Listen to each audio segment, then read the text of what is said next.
Well, hi and welcome again to Pure Property Investment One-on-One. I'm joined today by Scott Lacane. Scott, thanks for joining us.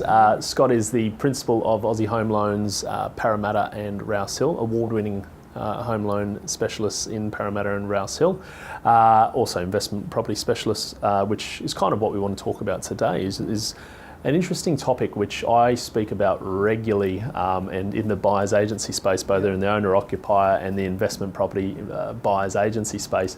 Our job is to source and secure property below market value. Now, I'll throw the example out as, look, we secured a property for a client literally this morning. That property was an off-market purchase. I think we ended up securing it for $315,000. Yeah. Based on comparative data, we can see that the market would probably pay about $340,000 for that property without anything being done to it. Mm-hmm.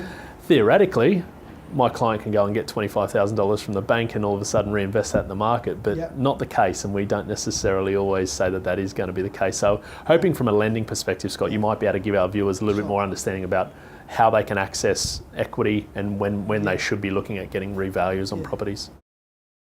It's a question that we do get asked a lot. A buyer's agent's got me a great deal. I've bought it well under market value. I'd like to buy it and immediately access that equity by getting it revalued and tapping into the immediate equity that I've got there. I guess true value and bank value are two different things. A bank valuer will look at contract of sale generally, and then unless it's extraordinarily cheap, they will value it at contract price because that's what you've agreed to pay for it. So effectively, you've set the market price. Correct. By agreeing to pay for that and for the vendor agreeing to sell it to you for that.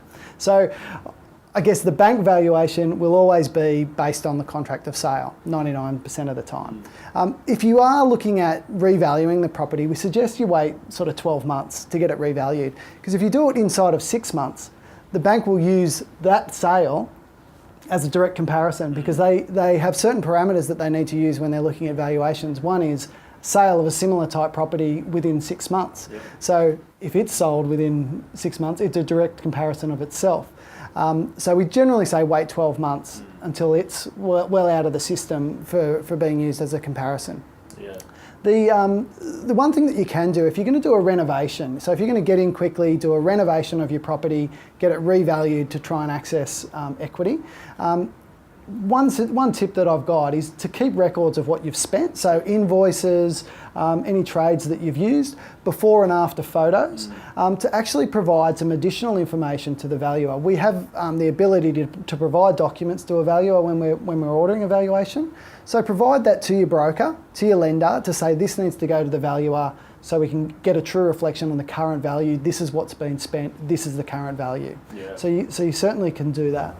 Yeah, it's a good point. I think that the before and after and effectively selling what you've done to that valuer is key. Don't leave it in their hands because you need to explain, if you've added value, you need to explain where you've added value. It's not necessarily say you've put a coat of paint on a wall. It's to say, look, if you've bought it for X and you perceive it to be worth Y, you need to tell them why. Even simple things like dressing the property. If you've done the renovation and you don't have your tenants in there yet, you can dress the property and it makes a huge difference. We've seen it, examples of it make a very big difference when a valuer walks through having it dressed to it being a vacant property as well. Yeah, absolutely. And I think it's quite a common one and something that's quite close to myself and my team as buyers agents is we're all day, every day, we look at property and we look at comparable sales of properties to see if the property we've secured is the right price or we should be getting a cheaper price.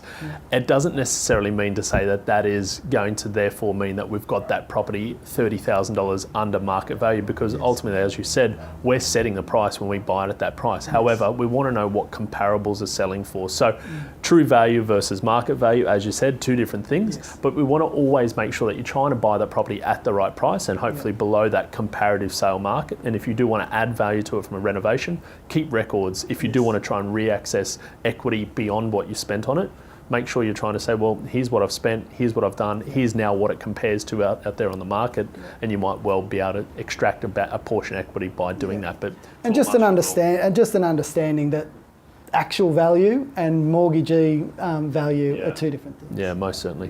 Good insights. And as always, if you do want to get in contact with Scott or anyone from his team, feel free to give him a call as per the details at the bottom of the screen. And from our side and from a buyer's agency perspective, our contact details at the bottom. We're always happy to set up some time to have a chat.